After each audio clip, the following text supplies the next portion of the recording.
Hi guys, today we're going to do a simple rec check. So it's mainly for postnatal ladies, I'd say 6 to 8 weeks plus postnatal, to see if we've got that separation down our midline here, between our two rectus abdominals here, because you've got your linear elbow, a little bit of connective tissue there, and obviously in pregnancy, generally, you can find that it stretches because it has to, because that's how we're designed to let baby grow. So I get a lot of questions saying, oh my gosh, will this happen to me? And how is it going to repair? And the body's quite incredible. So don't worry too much about it, but here's a way of checking it. Your body is going to stretch. That's why it's designed that way. Now, it can also happen in men, and it can also happen in women who haven't had babies. It can happen if you're putting a lot of intra-abdominal pressure through there, so heavy weightlifting, but the core's not stable enough or strong enough. It can also happen if you've put on a lot of weight around this sort of midline. So again, it's that stretching sensation, okay?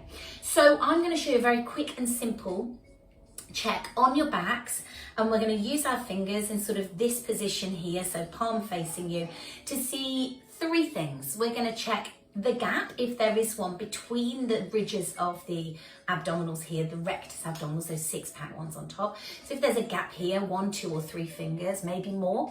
We're also then going to check how high above or below that gap goes, because it might go right up towards the sternum. It might not. It might just stay localized around the belly button, because that's the biggest point of stretch.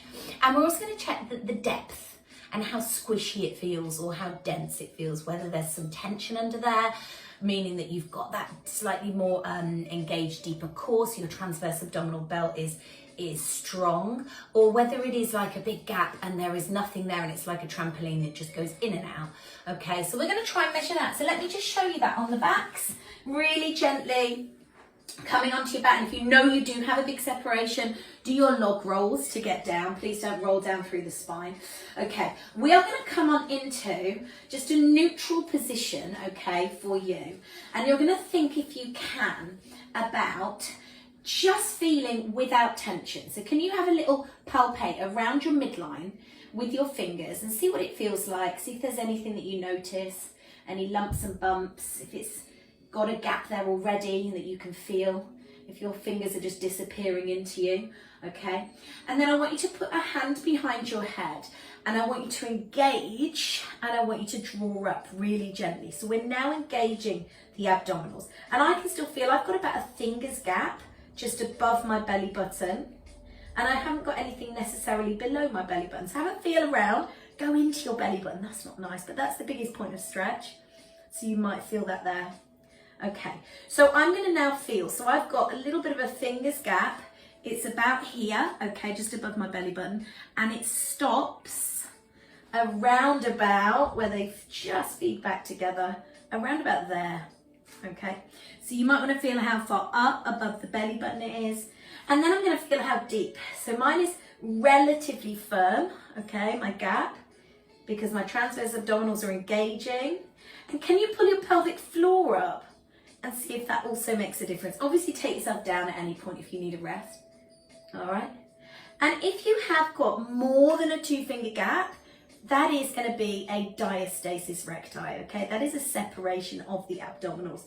There are things we can do. There are things I want you to avoid, but that's all probably going to come into my postnatal class, because I could talk about that for hours on end, and hours on end. But that is a basic rec check. I want you to add a little ab curl. I want you to do it without engaged core and then with an engaged core. Think about how it feels with your pelvic floor engaged as well. See whether you can get 1, 2, 3, 4 or more fingers in there. See what the gap is wide, what the length is above and below the belly button, and see how it feels. And make a note of those things so that when we can work on it, we can figure out at the end, or at the end of a few weeks or a few months, if that feels any better. Because it might be that you are left with that little fingers gap or 2 fingers gap. You don't know quite how wide your linear elbow was before you fell pregnant. So, you know, it might be, because the abdominals aren't knitted, they're not glued together. There's always going to be that little gap. that's how the body's built, with some flexibility and movement in mind, okay? So anyway, I'm going to stop talking now. But enjoy the rest of this sunny day, guys. I hope that helps. I know a few of you have been asking me about separation and rec checks. So I thought I'd just put that on because my last one was about, I don't know, 2 years ago, I think, when Adelaide was born. So hopefully that helps, gives you a little bit of a better idea of what you're feeling for, where you're feeling for it, and how you're feeling for it. And I'll see you soon. Take care, guys.